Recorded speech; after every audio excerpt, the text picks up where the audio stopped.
Welcome to exam theory. तो SSC MTS 2019 में total आपके एग्जाम 39 शिफ्ट में कराए गए थे, जिसके सारे मैथ के सॉल्यूशन आपको इस चैनल पर देखने को मिलेंगे। तो आज हम लोग इस वीडियो में 20/8/2019 के शिफ्ट 1 के सारे मैथ के प्रश्नों के सॉल्यूशन इस वीडियो में देखेंगे। तो वीडियो के अंत तक जरूर बने रहिएगा। तो अगर आप इस चैनल पर नए हैं तो हमारे चैनल को सब्सक्राइब जरूर कर ले। ये हमारा सोशल मीडिया प्लेटफॉर्म है, आप हमसे यहाँ भी जुड़ सकते हैं। इसके लिंक आपको इस वीडियो के डिस्क्रिप्शन बॉक्स में मिल जाएंगे। और इस वीडियो को अपने दोस्तों के साथ शेयर करना बिल्कुल भी नहीं भूलिएगा। ये जो है टोटल आपके इतनी शिफ्टों में जो है एसएससी एमटीएस 2019 के एग्जाम कराए गए थे, जिसके 2/8/2019 के फर्स्ट शिफ्ट से लेकर के 19/8/2019 के शिफ्ट 3 तक के सारे मैथ के प्रश्नों के सॉल्यूशन इस चैनल पर करा दिए गए हैं। तो ये सारी वीडियो आप हमारे चैनल के प्लेलिस्ट में जाकर देख सकते हैं। तो आज हम लोग इस वीडियो में 20/8/2019 के शिफ्ट 1 के सारे मैथ के प्रश्नों के सॉल्यूशन देखेंगे। तो चलिए बढ़ते हैं आज के प्रश्नों की ओर। देखेंगे क्वेश्चन नंबर 1। यहाँ पर क्वेश्चन में दिया गया है कि किसी वस्तु का अंकित मूल्य उसके लागत मूल्य से 20% अधिक है। यदि अंकित मूल्य पर x% की छूट देने के बाद दुकानदार 10% का हानि यानी कि लॉस होता है, तो x का मान यानी कि डिस्काउंट यानी कि छूट कितना दिया गया था वो आपसे पूछा जा रहा है। तो यहाँ पर जो है सबसे पहले आपको पता होना चाहिए कि किसी भी वस्तु का क्रय मूल्य खुद में कितना प्रतिशत होता है, 100% होता है।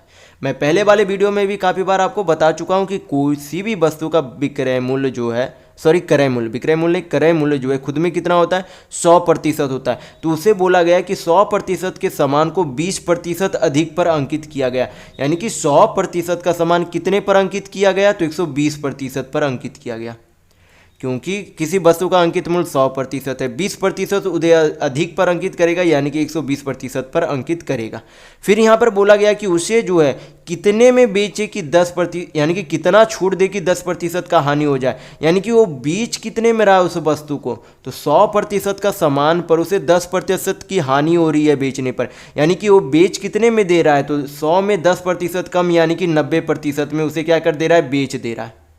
100% का सामान है, 120% अंकित किया, लेकिन उसे बेच कितने में रहा है, 90% में बेच रहा है। यानी कि अंकित तो किया उसने 120%, उस वस्तु का अंकित मूल्य 120% है, लेकिन उसे बेचा कितने में, 90% में बेचा। यानी कि जितना कम में बेचा है उतना क्या दिया गया है, छूट यानी कि डिस्काउंट दिया गया है। तो 120 का सामान 90% में बेचा, यानी कि छूट कितना दिया गया, तो 30% का छूट दिया गया।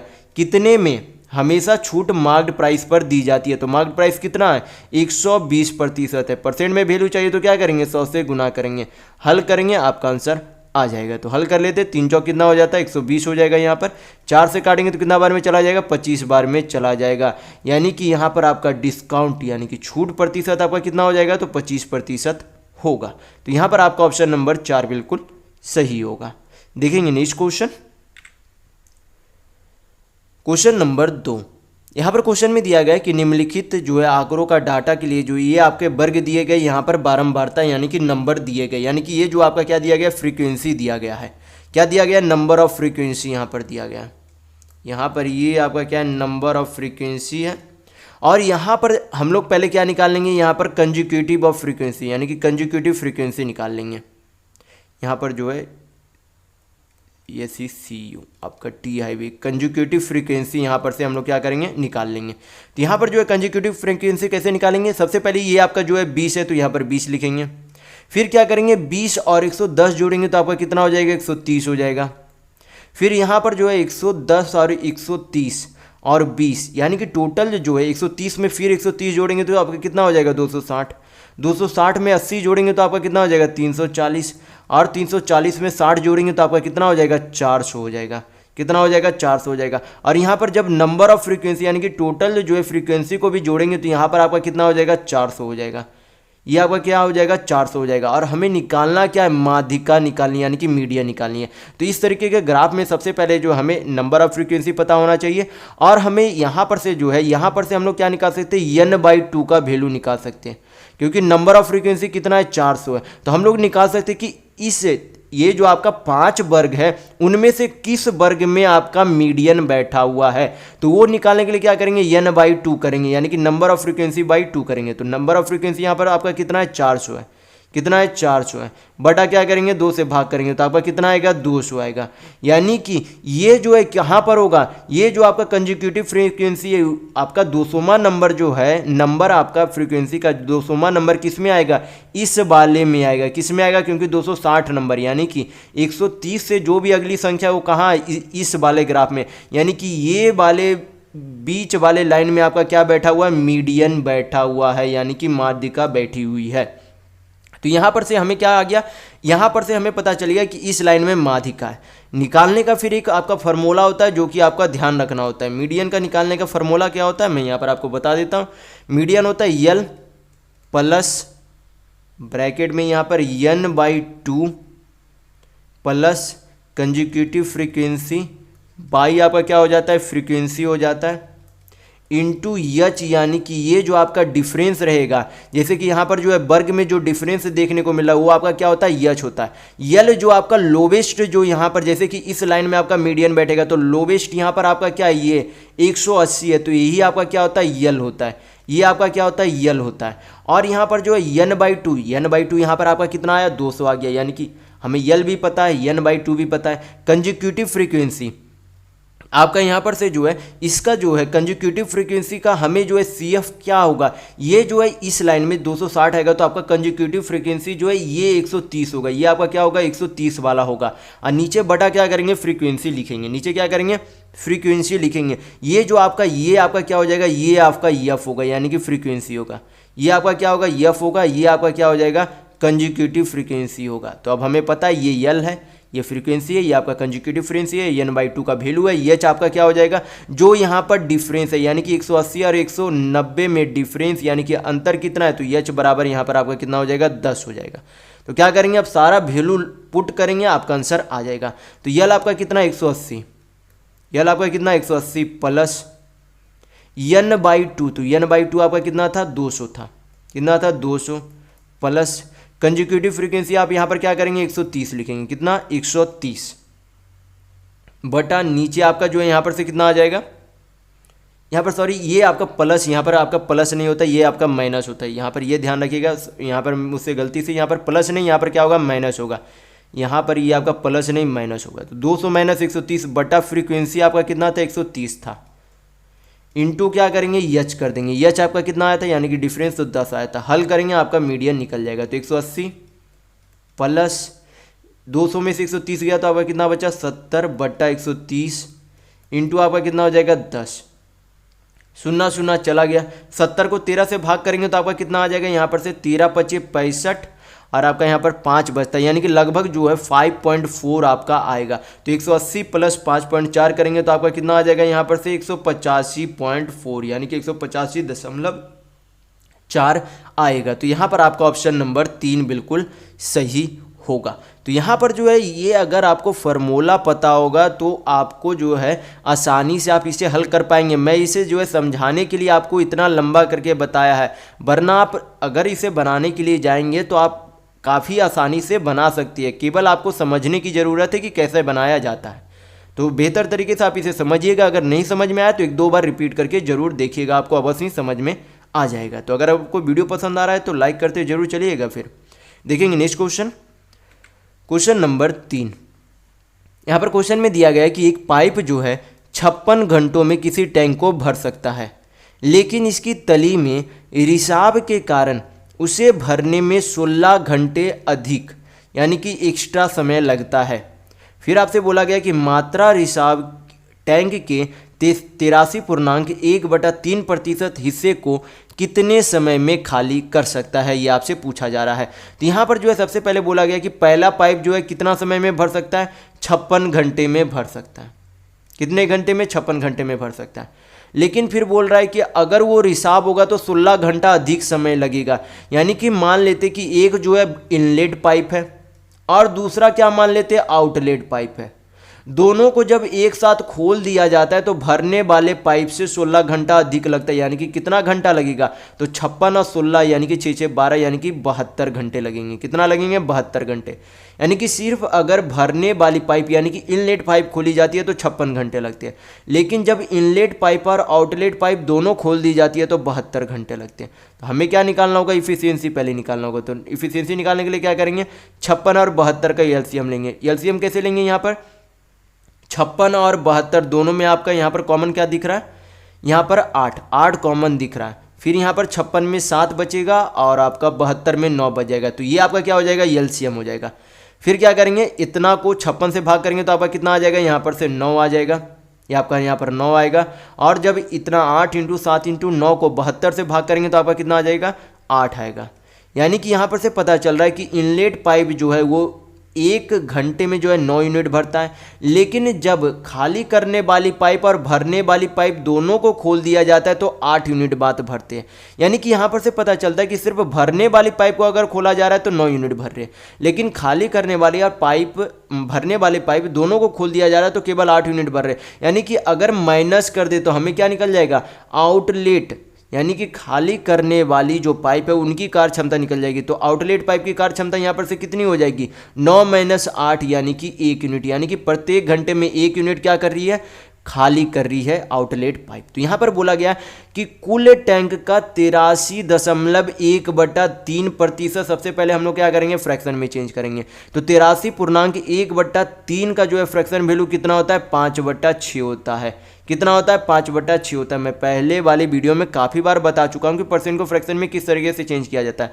जैसे कि 50% 83 यानी कि 83.1/3% को हम लोग क्या लिख सकते हैं, 50 + 33.1/3% लिख सकते हैं।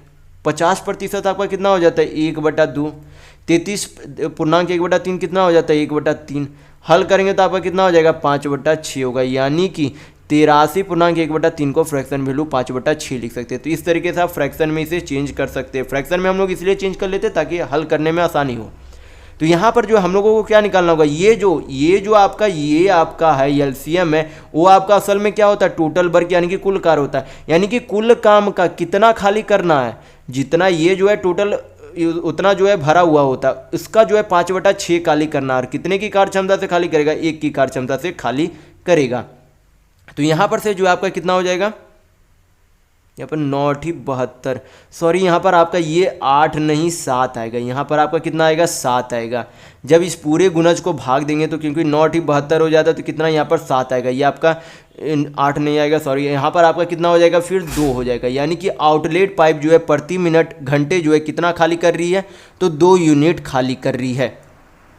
तो यहाँ पर से जो है आपका आउटलेट पाइप जो है कितना, 2 यूनिट खाली कर रही है। तो यहाँ पर जो है ये टोटल भरना है, यानी कि 8 × 7 × 9 भरना है। उसका जो है कितना, 5/6 जो है इतना जो है भरा हुआ है और इतना जो है खाली करना है। यानी कि कुल का 5/6 खाली करना है। तो इतना जो है खाली करना है, कितने की कार्य क्षमता से खाली करेगी, तो 2 के। तो 2 से क्या करेंगे, पूरा को भाग कर देंगे, 2 आपका यहाँ पर आ जाएगा। हल करेंगे, आपका आंसर आ जाएगा। तो हल कर लेते, 3 × 3 = 9, 3 दूनी 6, 2 दूनी कितना हो जाएगा, 4, 4 दूनी 8 चला जाएगा, 7 × 21, 21 दूनी 42, 42 पचे आपका कितना हो जाएगा, 5 दूनी 10, 4 पचे 20, 1 21। यानी कि 210 घंटा लगेंगे उतना जो, यानी कि कुल टैंक का 5/6 भाग खाली करने में। तो यहाँ पर आपका ऑप्शन नंबर 4 बिल्कुल सही होगा। देखेंगे नेक्स्ट क्वेश्चन, क्वेश्चन नंबर 4। ये आपका क्या है, ग्राफ का क्वेश्चन है। यहाँ पर ग्राफ में दिए गए हैं कि ये 2015 से 2018 के दौरान किसी देश के निर्यात को जो है दर्शाता है, और इसके बाद ही जो है दी गई तालिका 1 वर्ष में निर्यात किए गए वस्तुओं के विवरण को दर्शाता है। जैसे कि यहाँ पर प्रत्येक साल में, जैसे कि 2015, 2016, 2017, 2018 में जो है प्रत्येक वर्ष में जो है कितने रुपये का निर्यात किया गया है, वो यहाँ पर पहले वाले ग्राफ में दर्शाया गया है। और दूसरे वाले यहाँ पर जो है ग्राफ में दर्शाया गया है कि प्रत्येक साल में किस किस चीज़ का कितना कितना प्रतिशत जो है निर्यात किया जाता है, ये प्रत्येक साल का प्रतिशत दिया गया। अब देखेंगे क्वेश्चन में पूछा क्या जा रहा है। क्वेश्चन में यहाँ पर पूछा जा रहा है कि 4 वर्ष में सौंदर्य प्रसाधनों का कुल निर्यात 2015 और 2018 में परिधानों और आभूषणों के कुल निर्यात से लगभग कितना प्रतिशत कम है, ये आपसे पूछा जा रहा है। तो यहाँ पर जो है सबसे पहले हम लोग निकाल लेंगे क्या कि इन 4 वर्षों में कुल मिलाकर सौंदर्य प्रसाधनों का क्रिया कितना जो है निर्यात किया गया। तो टोटल जो है इन 4 सालों में निर्यात कितना किया गया, तो सभी को जोड़ेंगे तो पहले में 400 है, सारे 600, 500, 600 है, तो सभी को जोड़ लेंगे तो कितना हो जाएगा 5 4 9 6 15, 15 6 21, यानी कि कितना है टोटल 2150 मिलियन रुपीज़ है। कितना 2150 मिलियन रुपीज़ है। और उसका जो है कितना प्रतिशत जो है सौंदर्य प्रसाधन का जो है निर्यात किया जाता है, तो कुल का 15%। इसका क्या करेंगे 15% निकाल लेंगे। इसका आपका 15% कितना हो जाएगा, तो 0 0 चला गया, यहाँ पर से गुना करेंगे तो आपका कितना आ जाएगा, यहाँ पर से आपका आ जाएगा 15 5 75, 5 7 15 7 22, 2 15 दूनी 30 2 32, यानी कि 322.5। फिर यहाँ पर से बोला गया कि 15 और 18 में, यानी कि 2015 और 2018 में परिधान और आभूषणों के कुल निर्यात कितना है। तो पहले जो है इन दोनों सालों में कुल निर्यात कितना किया गया, तो 600 और 400, यानी कि 1000 का टोटल निर्यात किया गया। और जो है यहाँ पर परिधान में जो है 28% किया गया और आभूषण में जो 8% किया गया, यानी कि टोटल जो है कितना किया गया, तो 28 और 8 यानी कि 36% किया गया। तो 1000 का 36% कितना हो जाएगा, तो 360 होगा। कितना होगा 360 होगा। तो वही आपसे पूछा जा रहा है कि इसके तुलना में ये जो है कितने प्रतिशत कम है। तो पहले जो है अंक में यहाँ पर कितना कम है, तो अंक में यहाँ पर आपका 30 7 37.5 कम है। कितना है 37.5 मिलियन कम है। तुलना किससे करना है, इस 360 वाले से तुलना करना है। परसेंट में वैल्यू चाहिए तो क्या करेंगे 100 से गुना करेंगे, हल करेंगे आपका आंसर आ जाएगा। पॉइंट हटाएंगे तो 1 0 चला जाएगा, पहले 1 0 चला गया, 3 से कट रहा है तो काट देंगे, 7 5 12, 12 3 15, 3 से कट रहा है तो आप काट लेंगे यहाँ पर। तो 12 3 36, 12 3 36, 3 5 15, 12 से भाग देंगे तो कितना बार में चला जाएगा, 12 10 120, 12 चौक 48, यानी कि लगभग आपका कितना आ जाएगा 10.4% आएगा। तो यहाँ पर आपका ऑप्शन नंबर 4 बिल्कुल सही होगा। देखेंगे नेक्स्ट क्वेश्चन, क्वेश्चन नंबर 5। यहाँ पर क्वेश्चन में दिया गया है कि यदि ब्याज की दर 20% प्रति वर्ष है जिसे वार्षिक रूप से संयोजित किया जाता है और दूसरे वर्ष में किसी राशि पर ब्याज जो है 250 रुपये है, यानी कि यहाँ पर यह ध्यान देने लायक है कि यहाँ पर जो है 2 साल का साधारण ब्याज, 2 साल का साधारण ब्याज नहीं है, चक्रवृद्धि ब्याज है। क्योंकि जब इस लाइन पे इस लाइन को आप पढ़ेंगे तब आपको बेहतर तरीके से पता चलेगा कि यह आपका चक्रवृद्धि ब्याज बोला जा रहा है। क्योंकि यहाँ पर बोला गया स्पेशली रूप से कि जिसे वार्षिक रूप से संयोजित किया जाता है। कभी भी आपका साधारण ब्याज वाले क्वेश्चन में कभी भी इस तरीके से ये लाइन नहीं बोला जाएगा कि वार्षिक रूप से संयोजित किया जा रहा है, क्योंकि उसमें जो है प्रत्येक साल ब्याज समान लगते हैं साधारण ब्याज में, लेकिन आपका चक्रवृद्धि ब्याज में ब्याज पर भी ब्याज लगता है। तो इस तरीके का अगर लाइन जिसमें रहेगा यानी कि आप समझ लेंगे कि वो चक्रवृद्धि ब्याज दिया गया। फिर जो है यहाँ पर क्वेश्चन में बोला गया कि ये जो ब्याज है ये दूसरे साल का यानी कि सेकेंड ईयर का ब्याज है, ये पूरे 2 साल का ब्याज नहीं दिया गया। काफ़ी स्टूडेंट कंफ्यूजन कर लेते हैं कि ये 2 साल का ब्याज है, ये 2 साल का ब्याज नहीं है। यहाँ पर बोला जा रहा है सिर्फ दूसरे साल का ब्याज, यानी कि इसमें पहले साल का ब्याज यानी कि पहले साल का कंपाउंड इंटरेस्ट नहीं जोड़ा गया है। तो वही आपसे बोला जा रहा है कि दूसरे साल का ब्याज अगर 250 है तो 5वें वर्ष का यानी कि 5th ईयर का चक्रवृद्धि ब्याज कंपाउंड इंटरेस्ट क्या होगा, ये आपसे पूछा जा रहा है। तो यहाँ पर अगर दूसरे साल का यानी कि सेकेंड ईयर का ब्याज 250 रुपये है, तो आपको जो है मैंने एक कंपाउंड इंटरेस्ट का फुल फ्लेज इस चैनल पर वीडियो डाला, वो वीडियो आप जाकर देखिएगा तो इस तरीके के प्रश्न आप आसानी से हल कर पाएंगे। मैंने उस वीडियो में बताया था कि कंपाउंड इंटरेस्ट में क्या होता है, ब्याज पर भी ब्याज लगता है। तो यहाँ पर जब जो आपका दूसरे साल का ब्याज है अब क्या होगा 5वें साल तक उसमें अब क्या होते जाएंगे, ब्याज पर भी ब्याज लगते चले जाएंगे। तो यहाँ पर जो है प्रत्येक साल में जो है ब्याज कितने प्रतिशत का दर से लगता है, तो 20% के दर से लगता है। तो 20% का फ्रैक्शन वैल्यू कितना होता है 1/5 होता है, यानी कि 5 यूनिट के राशि पर 1 यूनिट का क्या लगता है, ब्याज लगता है। यानी कि अगर 5 यूनिट का राशि है तो कितने का ब्याज लगेगा, 1 यूनिट का ब्याज लगकर वो जो है राशि कितनी हो जाएगी, 6 यूनिट हो जाएगी। तो यहाँ पर बोला गया ये जो है 2 साल का ब्याज था, यानी कि 2 साल का नहीं दूसरे साल का ब्याज था।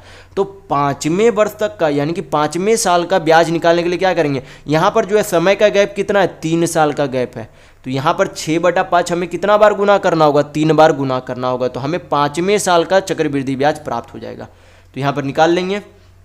इंटू 6/5, 6/5 3 बार कर दिए, हल करेंगे आपका निकल जाएगा 5वें साल का कंपाउंड इंटरेस्ट यानी कि चक्रवृद्धि ब्याज। तो हल कर लेते, 5 × 5 = 25, 25 125, 125 से काटेंगे तो 2 बार में चला जाएगा। 6 × 6 = 36, 216 आता है, 216 दूनी आपका कितना हो जाएगा, 16 दूनी 32, 2 दूनी 4 यानी कि 432 रुपये आपका क्या हो जाएगा, 5th ईयर यानी कि 5वें साल का चक्रवृद्धि ब्याज होगा। तो यहाँ पर आपका ऑप्शन नंबर 1 बिल्कुल सही होगा। अगर आपको इस तरीके का प्रश्न बनाने के लिए नहीं आता है तो मैंने एक फुल प्लेज वीडियो डाला था, उस वीडियो को आप जरूर जाके देखिएगा, आप इस तरीके के प्रश्न फिर आसानी से हल कर पाएंगे। देखते हैं नेक्स्ट क्वेश्चन, देखेंगे क्वेश्चन नंबर 6। यहाँ पर क्वेश्चन में दिया गया है कि ए जो है किसी कार को 30 दिनों में कर सकता है, उसने 40% काम पूरा कर उसे जो है छोड़ दिया। बी ने शेष कार को 21 दिनों में पूरा किया, तो एक साथ मिलकर काम करते हुए ए और बी उसी कार का 65% कितने दिनों में पूरा करेंगे, ये आपसे पूछा जा रहा है। तो यहाँ पर सबसे पहले हमें क्या निकालना होगा कि बी जो है कुल कार को कितने दिनों में कर सकता है, क्योंकि ए का तो हमें पता है कि ए कुल कार को 30 दिनों में कर सकता है, तो हमें निकालना क्या होगा कि बी कुल कार कितने दिनों में कर सकता है। तो यहाँ पर दिया गया कि 40% काम ए के द्वारा कर लिया गया, तो बचा हुआ काम कितना है, कोई भी काम खुद में 100% होता है, यानी कि किया गया काम कितना है 40%, तो बचा हुआ काम कितना है 60%। कितना बचा हुआ 60% काम अभी भी बचा हुआ, जो कि बी ने कितने दिनों में किया, 21 दिनों में किया। तो यहाँ पर से हम लोग क्या निकाल सकते हैं 20% का, यानी कि 3 से काट सकते हैं, तो 3 से काटेंगे तो कितना बार में चला जाएगा 20 बार में, 3 × 7 = 21 बार में, यानी कि 20% काम 7 दिन में करता है। यानी कि हमें क्या निकालना है कि 100% काम कितने दिनों में करेगा, दोनों तरफ 5 से गुना कर देंगे तो क्या निकल जाएगा, बी का समय निकल जाएगा। यानी कि 100% काम जो है बी कितने दिनों में करेगा, तो 7 × 5 = 35 दिनों में करेगा। कितने दिनों में, 35 दिनों में करेगा। यह आपका क्या निकल गया, बी का समय निकल गया। और यहाँ पर दिया गया कि ए जो है कुल कार को कितने दिनों में कर सकता है, तो 30 दिनों में कर सकता है। तो यहाँ पर से हम लोग क्या निकाल सकते हैं, ए और बी की कार क्षमता निकाल सकते हैं। तो कार क्षमता कैसे निकालेंगे, सबसे पहले 35 और 30 का क्या लेंगे, एलसीएम लेंगे। तो एलसीएम आपका कितना हो जाएगा, यहाँ पर से 35 दूनी 70, 7 × 21 यानी कि 210 हो जाएगा। 3 × 7 = 21 और यहाँ पर कितना हो जाएगा 6, यानी कि 210 को जब 30 से भाग करेंगे तो कितना आएगा 7, और 210 को 35 से भाग करेंगे तो 6 आएगा। यानी कि यहाँ पर से पता चलेगा कि ए की कार क्षमता 7 है और बी की कार क्षमता कितनी है, 6 है। और ये जो आपका क्या होता है, टोटल काम होता है, यानी कि कुल वर्क होता है। तो यहाँ पर जो है कुल काम का बोल रहा है कि ए और बी जो है कि कितना करना है, कुल काम का 65% ही आप काम करेगा, ए और बी मिलकर करेगा। यानी कि 210 का कितना प्रतिशत, 65% ही ए और बी को काम करना है।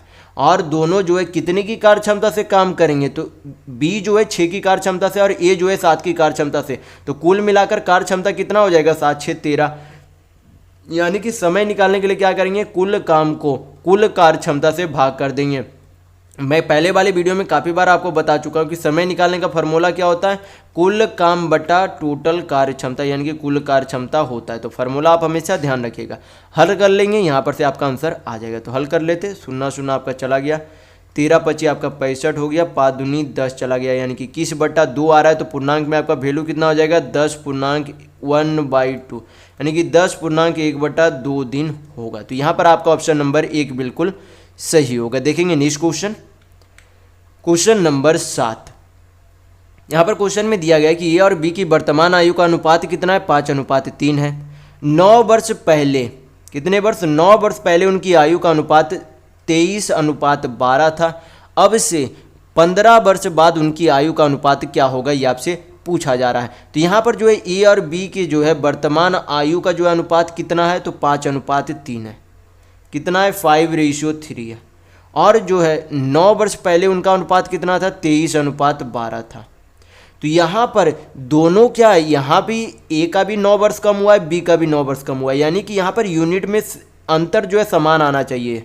तो यहाँ पर जब माइनस करेंगे तो 23 में से 5 जाएगा तो कितना बचेगा आपका, 18 बचेगा। लेकिन 12 में से 3 जाएगा तो कितना बचेगा, 9 बचेगा, यानी कि अंतर समान नहीं आ रहा है। तो अंतर समान करने के लिए क्या करेंगे, इन दोनों का डिफरेंस निकालकर अपोजिट साइड में गुना कर देंगे, यानी कि अपोजिट रेशियो में गुना कर देंगे। जैसे कि यहाँ पर 23 में से 12 जाएगा तो आपका कितना बचेगा, 8 3 11। तो 11 को क्या करेंगे, ऊपर वाले रेशियो में गुना कर देंगे। फिर 5 में से 3 जाएगा तो कितना बचेगा, 2 बचेगा, यानी कि नीचे वाले रेशियो में अंतर को गुना कर देंगे। तो आपका कितना आ जाएगा, ऊपर में यहाँ पर से आपका 11 × 5 = 55, 11 × 3 = 33 आ जाएगा। ये आपका क्या हो गया, वर्तमान आयु का ये आपका निश्चित अनुपात हो गया। फिर आपका यहाँ पर कितना हो जाएगा 23 दूनी 46, यहाँ पर आपका हो जाएगा 12 दूनी 24, यानी कि ये जो है 9 वर्ष पहले का निश्चित अनुपात हो गया। तो जब आप यहाँ पर अब देखेंगे कि क्या यहाँ पर यूनिट का वैल्यू दोनों जगह डिफरेंस समान आ रहा है, तो यहाँ पर 55 में से 46 जाएगा तो कितना बचेगा 5 4 9 बचेगा। यहाँ पर कितना बचना चाहिए था 6 3 9 बचना। तो दोनों जगह यहाँ भी 9 यूनिट डिफरेंस आ रहा है, यहाँ भी 9 यूनिट डिफरेंस आ रहा है, यानी कि इस 9 यूनिट का वैल्यू जो है उम्र में कितना दिया गया 9 वर्ष पहले, क्योंकि ये रेशियो जो है कितने वर्ष पहले का था 9 वर्ष, यानी कि 9 यूनिट का वैल्यू 9 साल है। तो 1 यूनिट का वैल्यू कितना हो जाएगा 1 साल होगा। तो यहाँ पर से हम लोग क्या निकाल सकते हैं वर्तमान आयु। तो अगर 1 यूनिट का वैल्यू 1 साल है तो ए का जो है वर्तमान आयु कितना हो जाएगा, यहाँ पर से 1 यूनिट का वैल्यू 1 साल तो 55 यूनिट का वैल्यू 55 साल। बी का उसी तरीके से अगर 33 यूनिट है तो कितना हो जाएगा 33 साल। तो ये आपका वर्तमान आयु आ गया किसका ए और बी का। लेकिन अब से 15 वर्ष बाद की आयु का अनुपात पूछा जा रहा है, तो क्या करेंगे दोनों में 15 जोड़ देंगे और क्या निकाल लेंगे अनुपात में वैल्यू निकाल लेंगे। तो कितना हो जाएगा 55 और 15 हो जाएगा 70 और 33 और 15 आपका कितना हो जाएगा 3 1 4 5 3 8 कटेगा तो काट लेंगे। यहाँ पर 2 से कट रहा है तो 35 बार में चला जाएगा, ये 24 बार में चला जाएगा, यानी कि 35 अनुपात कितना आ जाएगा 24 आएगा। तो यहाँ पर आपका ऑप्शन नंबर 3 बिल्कुल सही होगा। देखेंगे नेक्स्ट क्वेश्चन, देखेंगे क्वेश्चन नंबर 8।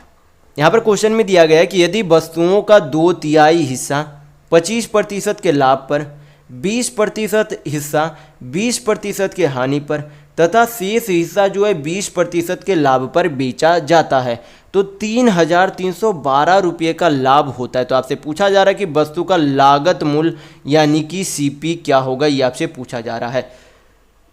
तो यहाँ पर सबसे पहले क्या बोला गया कि टोटल काम का जो है यानी कि टोटल वस्तुओं का जो है कितना हिस्सा बेचा जाता है 2/3 हिस्सा।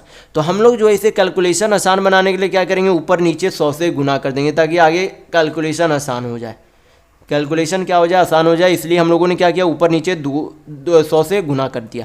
तो यानी कि यहाँ पर से पता चलता है कि 300 क्या है टोटल वस्तुएं हैं, टोटल आपका यहाँ पर टोटल जो है वस्तुएं हैं और ये जो है 200 जो है बेच दिया यानी कि सेल वस्तुएं यानी कि बेच दिया गया वस्तु है। यानी कि मान लीजिए 200 वस्तुएं हैं 200 रुपये का, टोटल वस्तुएं जो है 300 है 300 रुपये का। तो 200 रुपये वाली वस्तु को क्या किया गया 25% के लाभ पर बेचा गया। कितने के लाभ पर बेचा गया 25% के लाभ पर बेचा गया। तो 200 का 25% कितना हो जाता है आपका 200 का 25% 50 रुपये होता है। कितना होता है 50 रुपये। यहाँ पर सभी हम लोगों ने क्या मान लिया रुपये मान लिया कि 200 सामान जो है 200 रुपये का, टोटल सामान 300 है तो 300 रुपये का।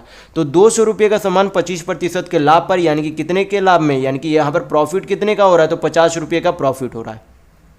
फिर यहाँ पर बोला कि जो 20% हिस्सा कितने का, जो टोटल हिस्सा यानी कि 300 रुपये जो है वस्तुओं का दाम था उसका 20% हिस्सा यानी कि 300 का 20% कितना हो जाएगा 300 का 20% 60 रुपये। कितना हो जाएगा 60 रुपये। यानी कि 60 रुपये की वस्तु को क्या किया अबर 20% के हानि में बेच दिया। तो 60 का 20% कितना होगा 12 रुपये। यानी कि कितने के लॉस में बेच दिया 12 रुपये के लॉस में बेच दिया।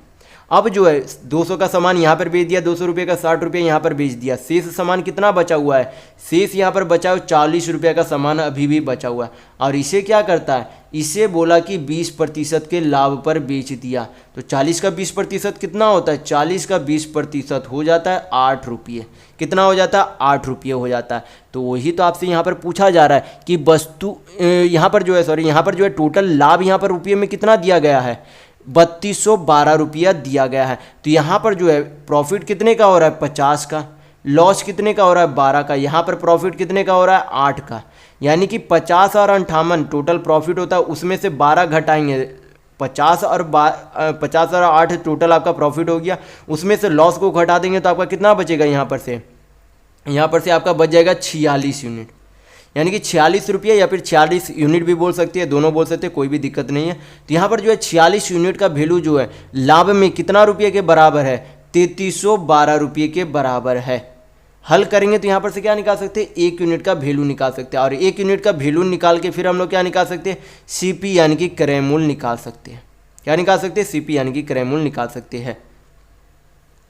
तो यहाँ पर से जो आपका कितना काटेंगे तो यहाँ पर आपका 23 दूनी 46, 23 1 10, 23 चौक 92, 23 चौक 92, 2 से काटेंगे तो कितना बार में चला जाएगा, 72 बार में। हमें क्या चाहिए, टोटल सीपी चाहिए। तो टोटल सीपी हम लोगों ने क्या माना था, 300 रुपये या फिर 300 यूनिट बोल सकते। तो यहाँ पर अगर 1 यूनिट का वैल्यू 72 रुपये तो 300 यूनिट का वैल्यू कितना हो जाएगा, 72 तिया 2 तिया 6 7 तिया 21, यानी कि 21,600 रुपया क्या था, उस वस्तु की लागत मूल्य यानी कि सीपी थी। तो यहाँ पर आपका ऑप्शन नंबर 4 बिल्कुल सही होगा। देखेंगे नेक्स्ट क्वेश्चन, क्वेश्चन नंबर 9। यहाँ पर क्वेश्चन में दिया गया है कि ए और बी की आय का योग कितना था, तो 1,65,000 थी। ए अपनी आय का 70%, बी अपनी आय का 80% क्या करता है, खर्च करता है। यदि ए की बचत बी की तुलना में 25% अधिक है तो उनकी आय में अंतर कितना है। तो यहाँ पर से हम लोगों को क्या निकालना होगा, आय का अनुपात में वैल्यू निकालना होगा। आय का अनुपात में वैल्यू कैसे निकालेंगे, इस तरीके से निकाल सकते हैं। जैसे कि यहाँ पर क्या बोला गया कि ए जो है अपनी आय का 70% क्या कर देता है, खर्च कर देता है। तो बचाता कितना है, ए अपनी आय का जो है, मान लेते ए की आय ए है, कुल जो है 70% खर्च कर देता है, यानी कि ए अपनी आय का कितना प्रतिशत बचाता है, तो 30% बचाता है। फिर जो है बी अपनी आय का 80% खर्च कर देता है, तो बचाता कितना होगा, 20% बचाता होगा। तो वही आपसे फिर बोला गया यहाँ पर कि ए का जो बचत है बी के बचत से 25% अधिक है। यानी कि अगर यहाँ पर से बोल दे कि अगर जो है ए का बचत बी के बचत का 25% अधिक, यानी कि कितना, 125% है। कितना, 125% है। ये दोनों क्या हो जाएंगे, आपस में बराबर हो जाएंगे। हल करेंगे तो क्या निकल जाएगा, ए और बी के आय का अनुपात में वैल्यू निकल जाएगा। यहाँ पर से परसेंट हटा देंगे तो नीचे कितना चला जाएगा, 100%। से परसेंट चला गया, 25 25 125, 25 चौक 100, 0 0 यहाँ पर से चला जाएगा, 2 दूनी 4 यहाँ पर से चला जाएगा। तो ए बाई बी का अनुपात आपका यहाँ पर से कितना आ जाएगा, तो 5/6 आ जाएगा। यानी कि ए का जो है अनुपात में जो है कितना राशि है, तो 5 यूनिट राशि है, और बी का कितना है, 6 यूनिट है। कितना है, 6 यूनिट है। तो टोटल राशि कितना हो जाएगा यूनिट में, 6 5 11 यूनिट हो जाएगा। और 11 यूनिट का यहाँ पर वैल्यू कितना दिया गया है, 16, यानी कि 1,65,000 दिया गया है। कितना दिया गया, 1,65,000। 1 0 यानी 3 0 4 0 नहीं, तो हल कर लेंगे तो यहाँ पर आपका कितना आ जाएगा, 11 1 11 25 55 पर 3 0 यानी कि 15,000 आ गया। पूछा क्या जा रहा है यहाँ पर से, दोनों का आय का अंतर कितना होगा। तो दोनों के आय में अंतर, यूनिट में अंतर कितना था, तो 1 यूनिट का अंतर है। यानी कि उनका जो है आय में अंतर कितना होगा, 1 यूनिट का वैल्यू जो आएगा वही जो है उनका आय में अंतर होगा। तो 1 यूनिट का वैल्यू यहाँ पर कितना है, तो 15,000, यानी कि उनके आय में अंतर कितना है, 15,000 है। तो यहाँ पर आपका ऑप्शन नंबर 2 बिल्कुल सही होगा। देखेंगे नेक्स्ट क्वेश्चन, क्वेश्चन नंबर 10। यहाँ पर क्वेश्चन में दिया गया है कि यदि एक लंबवृत्तीय शंकु की त्रिज्या 10% कम किया जाता है और उनकी ऊंचाई को 40% बढ़ाया जाता है, तब उसके आयतन में कितने प्रतिशत की गिरावट आएगी। तो सबसे पहले आपको पता होना चाहिए कि किसी भी शंकु के आयतन का फॉर्मूला क्या हो जाता है। तो आयतन का फॉर्मूला होता है 1/3 पाई r स्क्वायर एच होता है। तो ये फार्मूला आप हमेशा ध्यान रखिएगा, ये आपका क्या है, शंकु के आयतन का फार्मूला है। तो यहाँ पर बोला गया है कि शंकु के त्रिज्या में 10% की कमी की जाती है। तो 10% का फ्रैक्शन वैल्यू कितना होगा, 1/10 होगा। यानी कि 10 की कोई त्रिज्या में 1 यूनिट की उसमें क्या की जाती है, कमी की जाती है। तो यहाँ पर जो है 1/3 पाई हमेशा जो है क्या रहेगा, कांस्टेंट रहेगा। क्या रहेगा, ये हर एक स्थिति में कांस्टेंट है, इसमें कोई भी बदलाव नहीं आएगा। जो भी बदलाव आ रहा है त्रिज्या और ऊंचाई में बदलाव आ रहा है। तो यहाँ पर जो है 10 यूनिट की त्रिज्या क्या हो रही है, 1 यूनिट की उसमें कमी हो रही है, यानी कि त्रिज्या कितनी हो जा रही है, 9 यूनिट हो जा रही है। r स्क्वायर है तो यहाँ पर क्या करना होगा, 2 बार ये अनुपात को बैठाना होगा, यानी कि 10/9। फिर जो है बोला गया कि ऊंचाई में 40% की वृद्धि हो जाती है। तो 40% का फ्रैक्शन वैल्यू कितना होगा, 2/5 होगा। यानी कि 5 यूनिट की कोई ऊंचाई जो है उसमें 2 यूनिट क्या हो जाता है, वृद्धि हो जाती है। यानी कि 5 की ऊंचाई जो है कितनी हो जाती है, 5 2 7 हो जाती है। गुना कर देंगे तो इधर से आपका क्या निकल जाएगा, पहले वाले क्या निकल जाएगा, पहले वाले आयतन का जो अनुपात में वैल्यू, ये बाद वाले आयतन का अनुपात में वैल्यू आएगा। तो यहाँ पर फिर उसी तरीके से हम लोग देख लेंगे कि क्या गिरावट आ रहा है या फिर वृद्धि आ रही है। तो गुना करेंगे तो यहाँ पर आपका कितना आ जाएगा, 10 × 100 = 500। रेशियो 9 9 81 7 7 8 से 56, यानी कि 567। यानी कि अगर उसकी पहले आयतन 500 यूनिट थी तो अब कितनी हो गई, 567 यूनिट हुई। यानी कि हमें क्या देखने को मिल रही है, यहाँ पर वृद्धि देखने को मिल रहा है। यानी कि गिरावट तो आपका बिल्कुल भी नहीं हो सकता। तो ये दोनों ऑप्शन तो आपका बिल्कुल गलत हो जाएगा। बाकी आप चेक कर लेंगे यहाँ पर से जो है वृद्धि कितनी देखने को मिली, तो 67 यूनिट की। किस में? तो पहले वाले में वृद्धि देखने को मिली, तो पहले कितनी थी? 500 यूनिट। परसेंट में वैल्यू चाहिए तो क्या करेंगे? 100 से गुना करेंगे। 2 शून्य 2 शून्य चला गया, आपका यहाँ पर कितना आ जाएगा दशमलव में वैल्यू? 13 पचे 65, 2 बचा तो 4, यानी कि 13.4% की क्या देखने को मिली? वृद्धि देखने को मिली। तो यहाँ पर आपका ऑप्शन नंबर 3 बिल्कुल सही होगा। देखेंगे नेक्स्ट क्वेश्चन, क्वेश्चन नंबर 11। यहाँ पर क्वेश्चन में दिया गया है कि ए और बी एक ही समय पर क्रमशः 10 किलोमीटर प्रति घंटा और 20 किलोमीटर प्रति घंटा की गति से एक दूसरे की ओर चलना शुरू करते हैं और उनके बीच की दूरी कितनी है? 49 किलोमीटर है। तो आपसे पूछा जा रहा है कि आपस में मिलने से 5 मिनट पहले उनके बीच की दूरी यम मीटर है, यानी कि यम मीटर दूरी, यम मीटर में जो है कितनी दूरी है, ये आपसे पूछा जा रहा है। यानी कि अगर एक दूसरे से 5 मिनट पहले, अगर जब वो जिस समय मिल रहे उससे 5 मिनट पहले ए और बी के बीच की दूरी कितनी बचेगी, वो आपसे पूछा जा रहा है। तो यहाँ पर ये जो डिस्टेंस दिया गया है उससे हमें कोई भी मतलब नहीं है, अपोजिट डायरेक्शन में चल रही है। यानी कि हमें क्या चाहिए? पहले तो हमें दूरी चाहिए, तो दूरी का फार्मूला आपको पता होना चाहिए। दूरी बराबर क्या होता है? चाल इंटू समय होता है, यानी कि डिस्टेंस बराबर स्पीड इंटू टाइम होता है। तो ये फार्मूला ध्यान रखिएगा। हमें क्या चाहिए? दूरी चाहिए। तो दूरी जो है यहाँ पर निकालने के लिए क्या करेंगे? चाल इंटू समय करेंगे। तो चाल अपोजिट डायरेक्शन में, यानी कि दोनों जो एक दूसरे के विपरीत दिशा में चल रही है, तो चाल क्या हो जाएगा? जुट जाएगा। तो चाल यहाँ पर कितना हो जाएगा आपका?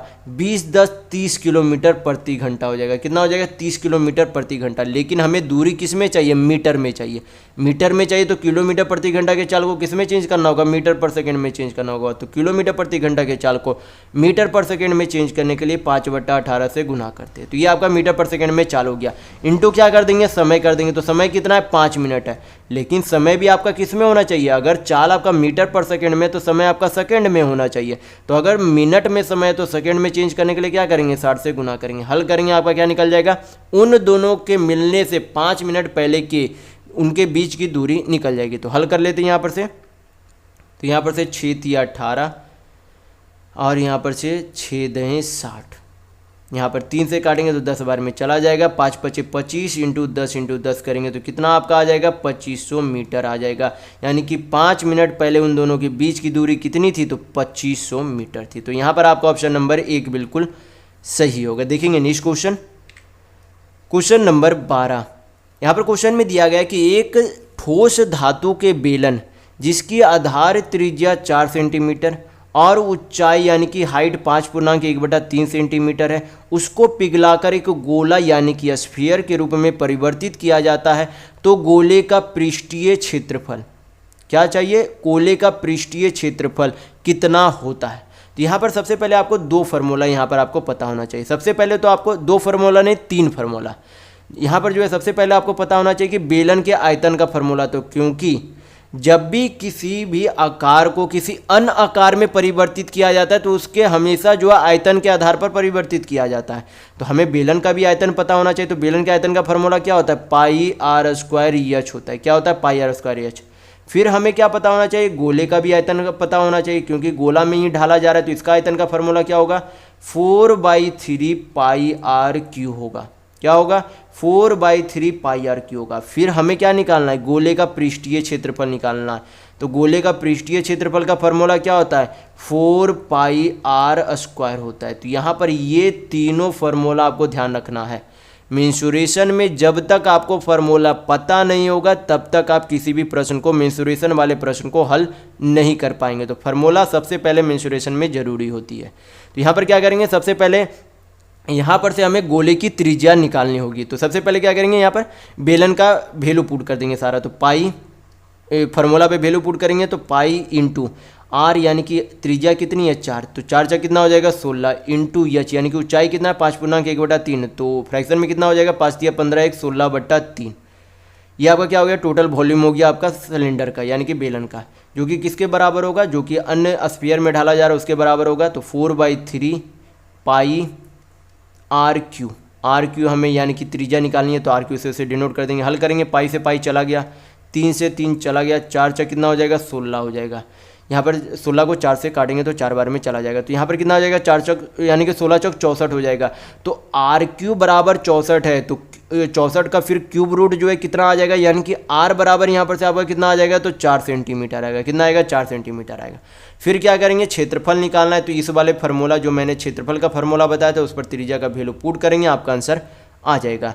तो 4 पाई आर स्क्वायर, आर कितना है तो 4 है, तो 4 से कितना हो जाएगा 16, 16 चौक कितना होता है 64, यानी कि 64 पाई क्या हो जाएगा उस स्फीयर यानी कि गोले का कुल पृष्ठीय क्षेत्रफल होगा। तो यहाँ पर आपका ऑप्शन नंबर 1 बिल्कुल सही होगा। देखेंगे नेक्स्ट क्वेश्चन, क्वेश्चन नंबर 13।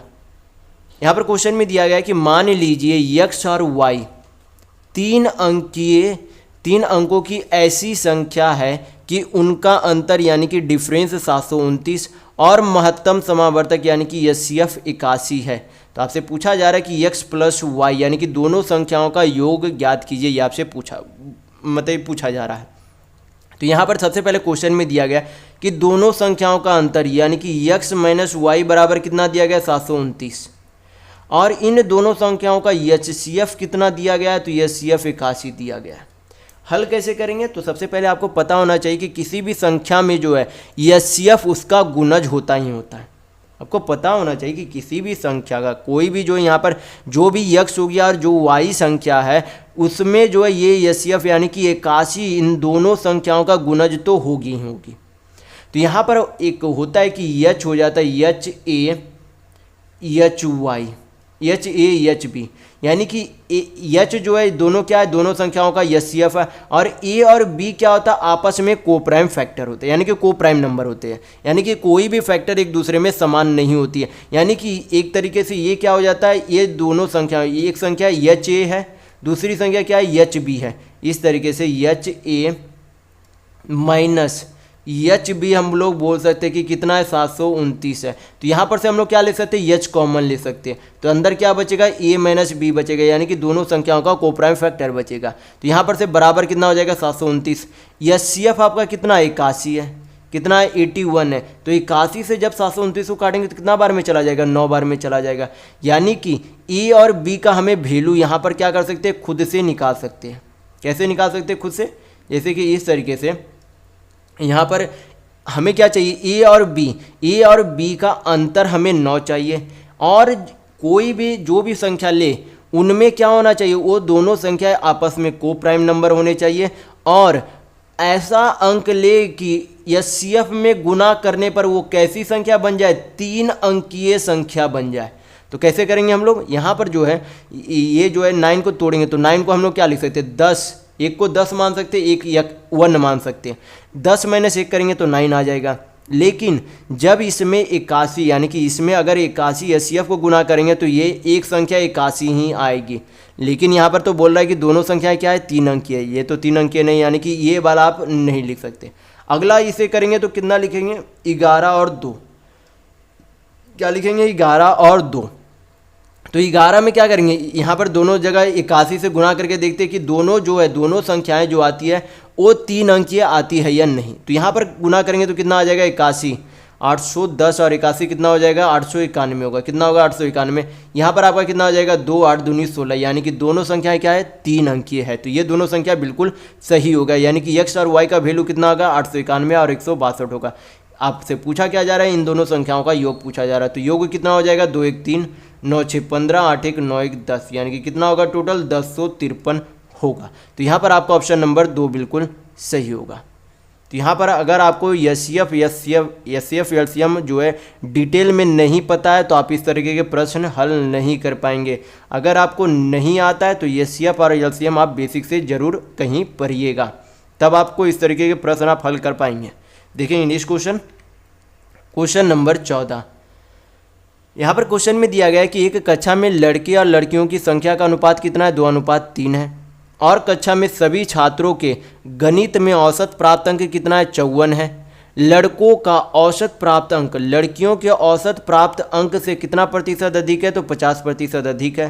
तो आपसे पूछा जा रहा है कि लड़कियों का औसत प्राप्त अंक कितना है, क्या पूछा जा रहा है कि लड़कियों का औसत प्राप्त अंक कितना है। तो यहाँ पर जो है सबसे पहले क्या करेंगे, यहाँ पर दिया गया है कि बॉयज़ और गर्ल्स, क्या दिया गया कि उनका जो है संख्याओं का अनुपात कितना है, 2:3 है। और फिर बोला गया कि उनका औसत जो है, लड़कों का जो औसत है लड़कियों से 50% अधिक है, यानी कि 50% का फ्रैक्शन वैल्यू 1/2 होता है। यानी कि अगर लड़कियों का औसत 2x है, इसे क्या कर लेते, x कर लेते ताकि आगे कन्फ्यूजन ना हल करें। अगर लड़कियों का औसत 2x है तो लड़कों का औसत 1x उससे अधिक यानी कि 3x है। कितना है, 3x है। और यहाँ पर हम लोग क्या कर लेते, यहाँ पर रेशियो में वैल्यू दिया गया है, लेकिन हम लोग मान लेते कि लड़कों की संख्या 2 है, लड़कियों की संख्या 3 है। हम लोगों ने क्या मान लिया, हम लोगों ने रेशियो को दिमाग से हटा दिया और यहाँ पर मान लिया हम लोगों ने कि लड़कों की संख्या 2 है और लड़कियों की संख्या 3 है।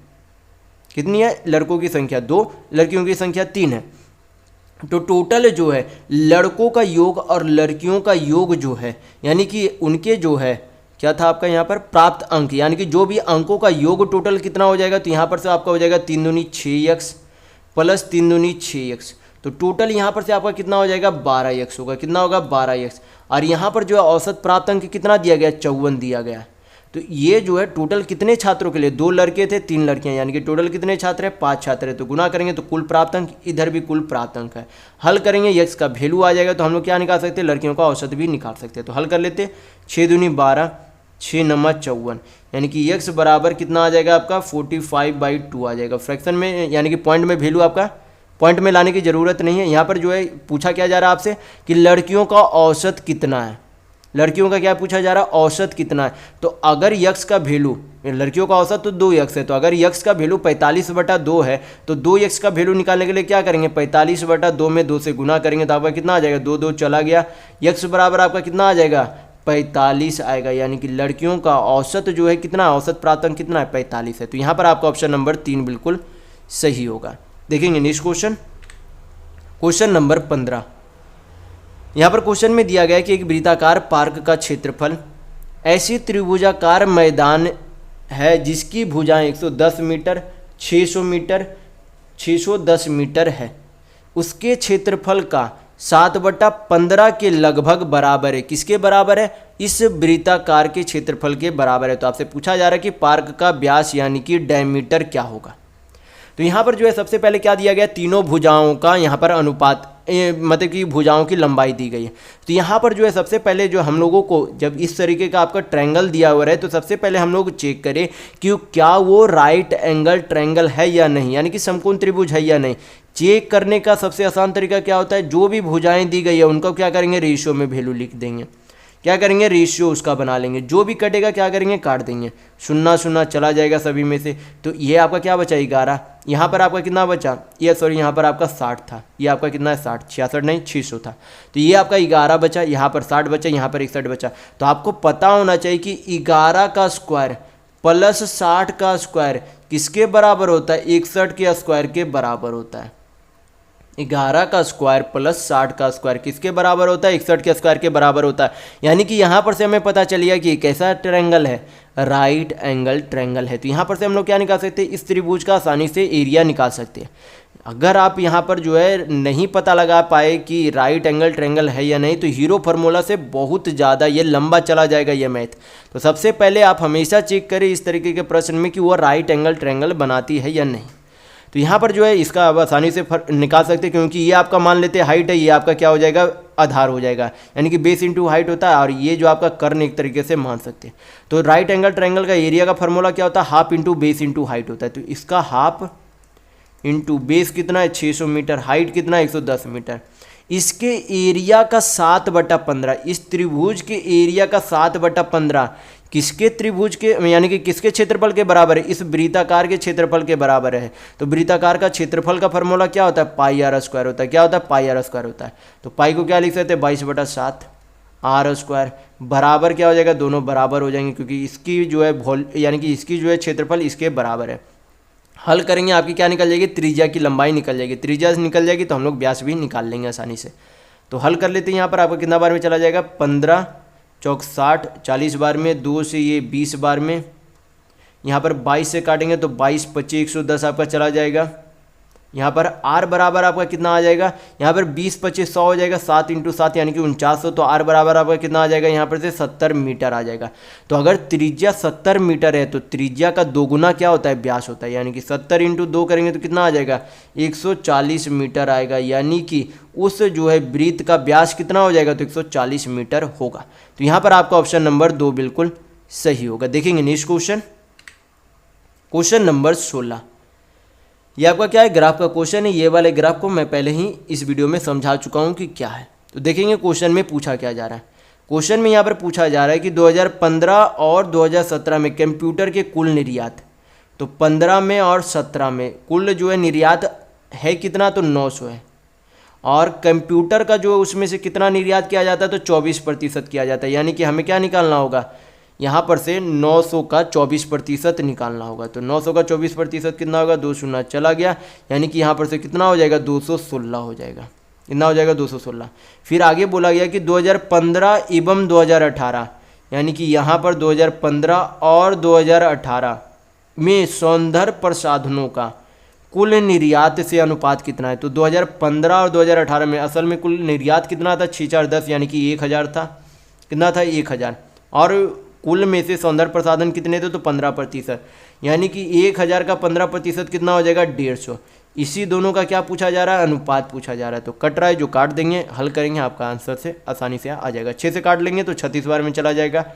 6 से यहाँ पर काटेंगे तो 6 दूनी 12, 6 5 30, यानी कि आपका रेशियो में वैल्यू कितना आ जाएगा, तो 36:50 आएगा।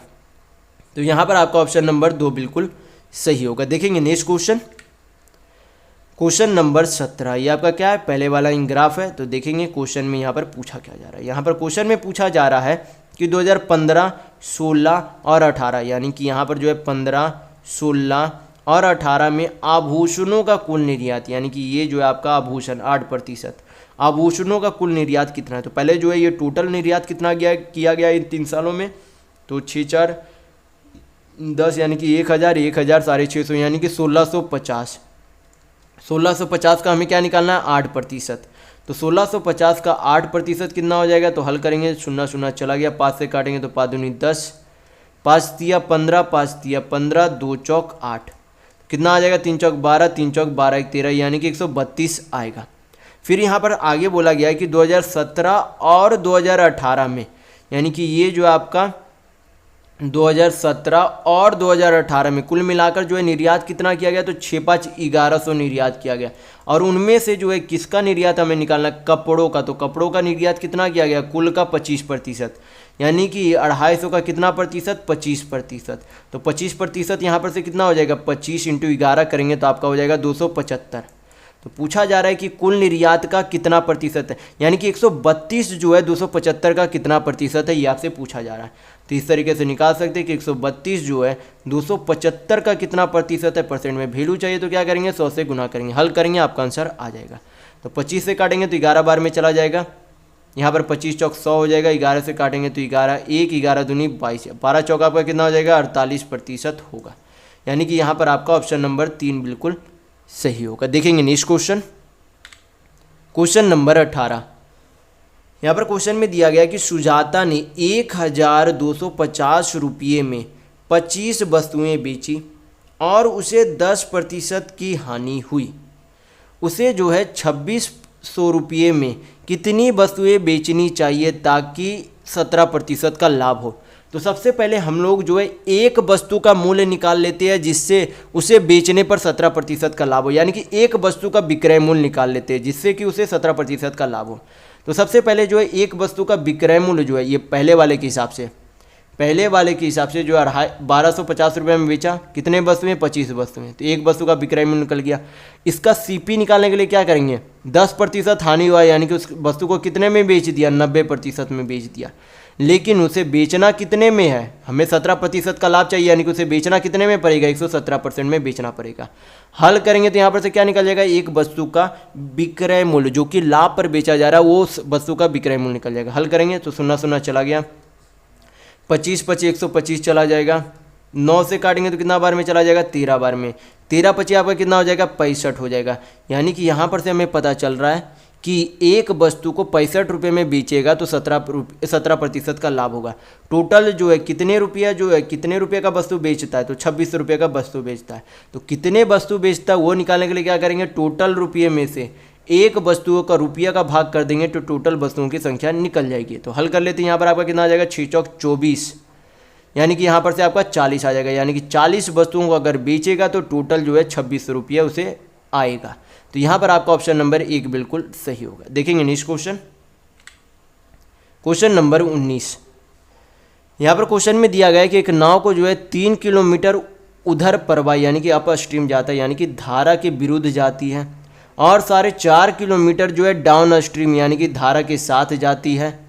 तो दूरी तय करने में 45 मिनट लगते हैं, जबकि वह 3.6 किलोमीटर जो है अप स्ट्रीम यानी कि धारा के विरुद्ध और 2.4 किलोमीटर जो है धारा के साथ जाती है, तब उसे 39 मिनट तय करने में समय लगता है। तो आपसे पूछा जा रहा है कि नाव की जो है धारा की दिशा में, नाव की चाल जो है धारा की दिशा में उसकी गति कितनी है, वो आपसे पूछा जा रहा है। तो यहाँ पर जो है सबसे पहले आपको पता होना चाहिए कि समय बराबर क्या हो जाता है, आपका दूरी बटा चाल होता है। समय बराबर आपका क्या होता है, दूरी बटा चाल, यानी कि टाइम बराबर डिस्टेंस बाई स्पीड होता है। तो ये फॉर्मूला आप हमेशा ध्यान रखिएगा।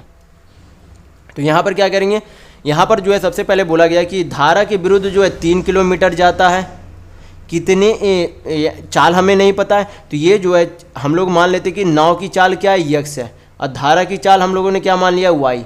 ये जो है बोट की चाल है और ये जो है मान लेते धारा की चाल है, ये जो है धारा की चाल है। तो बोट की चाल यक्स, धारा की चाल वाई। तो जब धारा के विपरीत दिशा में चलेगी तो क्या हो जाएगी, चाल यक्स माइनस वाई। फिर बोला गया कि 4.5 किलोमीटर यानी कि 4 दूनी 8 1 9 यानी कि 9/2 किलोमीटर जो है धारा के साथ जाती है, यानी कि धारा के साथ चाल कितनी हो जाएगी, तो यक्स प्लस वाई हो जाएगी। कितनी हो जाएगी, यक्स प्लस वाई हो जाएगी। ये आपका धारा के समय की यानी कि धारा के विरुद्ध समय का चाल हो गया, सॉरी समय निकल जाएगा यहाँ पर से। धारा के विरुद्ध जब जाती है तब समय निकलेगा, ये धारा के साथ जब जाती है ये समय निकलेगा। दोनों को जोड़ देंगे तो क्या निकल जाएगा, कुल समय निकल जाएगा। कुल समय यहाँ पर कितना दिया गया, 45 मिनट दिया गया। कितना दिया गया, 45 मिनट दिया गया। तो हमें क्या करना होगा, 45 मिनट को घंटा में चेंज करना होगा, जो कि क्योंकि यहाँ पर जो चाल दी गई है वो किस में है, किलोमीटर में। तो मिनट जो हमेशा किस में होनी चाहिए, यानी कि जो समय होना चाहिए वो घंटा में होना चाहिए। तो मिनट को घंटा में चेंज करेंगे तो क्या करेंगे, 60 से भाग करेंगे। फिर क्या करेंगे, आप दूसरा इक्वेशन बनाएंगे। तो दूसरा इक्वेशन में क्या है, 3.6 किलोमीटर जो है धारा के विरुद्ध जाती है, यानी कि एक्स माइनस वाई जाती है। फिर जो है 2.4 किलोमीटर जो है धारा के साथ जाती है, यानी कि एक्स प्लस वाई जाती है। दोनों का मिलाकर जो है कुल कितना समय लेता है, तो 39 मिनट समय लेता है। मिनट को घंटा में चेंज करना है तो क्या करेंगे, 60 से भाग कर देंगे। हमें क्या चाहिए, हमें चाहिए कि डाउन स्ट्रीम यानी कि धारा के जब साथ जाएगी तब उसकी चाल कितनी होगी। तो धारा के साथ की चाल क्या होगी, यक्स प्लस वाई होगी, यानी कि हमें यक्स प्लस वाई का वैल्यू चाहिए। यानी कि धारा के सब जब साथ जाएगी तो नाव की चाल प्लस धारा की चाल होगी, यानी कि हमें यक्स प्लस वाई का वैल्यू चाहिए। यानी कि यक्स माइनस वाई हमें क्या करना होगा, एलिमिनेट करना होगा। एलिमिनेट कैसे करेंगे, यहाँ पर क्या करेंगे, ऊपर में अगर 1.2 से हम लोग गुना कर देते, किससे, 1.2 से गुना कर देते तो क्या हो जाएगा, यहाँ भी 3.6 आ जाएगा। तो क्या हो जाएगा, यहाँ पर माइनस माइनस माइनस ये क्या हो जाएंगे, कट जाएंगे। हल करेंगे यहाँ पर से आपका कितना आ जाएगा, 12 नमा 2 से कट जाएगा, लेकिन 2 छक यानी कि 0.6, 9 छक 54 यानी कि 5.4। 5.4 में से 2.4 जाएगा तो कितना बचेगा, 3। भाई आपका कितना हो जाएगा, यक्स प्लस वाई बराबर आपका कितना हो जाएगा। यहाँ पर से हल करेंगे तो इसे भी जो आपका 1.2 इसमें भी आपका गुना होगा तो पॉइंट हटाएंगे नीचे 10, 12 पचे आपका 60 हो जाएगा, 5 नमा 45 हो जाएगा। हल करेंगे तो 9/10 माइनस 39/60 करेंगे तो आपका कितना आ जाएगा, 10 छक 60, 9 छक 54 यानी कि 40 यानी कि 14 1 15, 15 बटा आपका कितना आ जाएगा, 60 आ जाएगा। हल करेंगे आपका यहाँ पर से आंसर आ जाएगा, तो 15 चौक 60 हो जाएगा। तो यक्स प्लस वाई बराबर आपका वैल्यू कितना आ जाएगा, 4 तिया 12 किलोमीटर प्रति घंटा धारा के साथ जब नाव चलेगी तब इसकी चाल आएगी। तो यहाँ पर आपका ऑप्शन नंबर 2 बिल्कुल सही होगा। देखेंगे नेक्स्ट क्वेश्चन नंबर 20। यहाँ पर क्वेश्चन में दिया गया है कि मान लीजिए कि यक्स जो है 25.6 और 32.4 का मध्य अनुपाती यानी कि मीन प्रोपोर्शनल है, और y जो है 32 और एवं 48 का तृतीय अनुपाती यानी कि थर्ड प्रोपोर्शनल है। तो तो आपसे पूछा जा रहा है कि 3x रेशियो 2y का वैल्यू क्या होगा। तो सबसे पहले हमें क्या निकालना होगा, x का वैल्यू निकालना होगा। x का वैल्यू निकालने के लिए सबसे पहले आपको पता होना चाहिए कि मध्य अनुपात निकालने का फॉर्मूला होता है क्या होता है। मध्य अनुपात निकालने का फॉर्मूला होता है अंडर रूट पहली संख्या इंटू दूसरी संख्या, और तृतीय अनुपात निकालने का फॉर्मूला होता है दूसरी संख्या का स्क्वायर बटा क्या हो जाता है, पहली संख्या होता है। तो दोनों फार्मूला आप हमेशा ध्यान रखिएगा। तो मध्य अनुपाती पे क्या करेंगे, फार्मूला पे वैल्यू पुट करेंगे, आपका आंसर आ जाएगा। पहली संख्या कितना है 256, यानी कि 25.6 पॉइंट हटाएंगे तो नीचे 10 चला जाएगा, इंटू 324 बटा दूसरी संख्या हो जाएगा 324 बटा 10। 256 किसका स्क्वायर होता है 16 का, 324 किसका स्क्वायर होता है 18 का, 10 इंटू 10 करेंगे तो कितना आ जाएगा, अंडर रूट के बाद 10 आ जाएगा, यानी कि ये आपका क्या x का वैल्यू है। y का वैल्यू यहाँ पर से आपका कितना आ जाएगा, तो दूसरी संख्या का स्क्वायर करेंगे तो क्या करेंगे 48 इंटू 48 बटा पहली संख्या कितनी है 32 है, हल करेंगे तो यहाँ पर से आपका कितना आ जाएगा 16 × 48, 16 दूनी 32, 2 से काटेंगे तो 24 दूनी 48, तो कितना आ जाएगा आपका 24 × 72, यानी कि y का वैल्यू कितना आ गया 72। पूछा क्या जा रहा है 3x रेशियो 2y पूछा जा रहा है।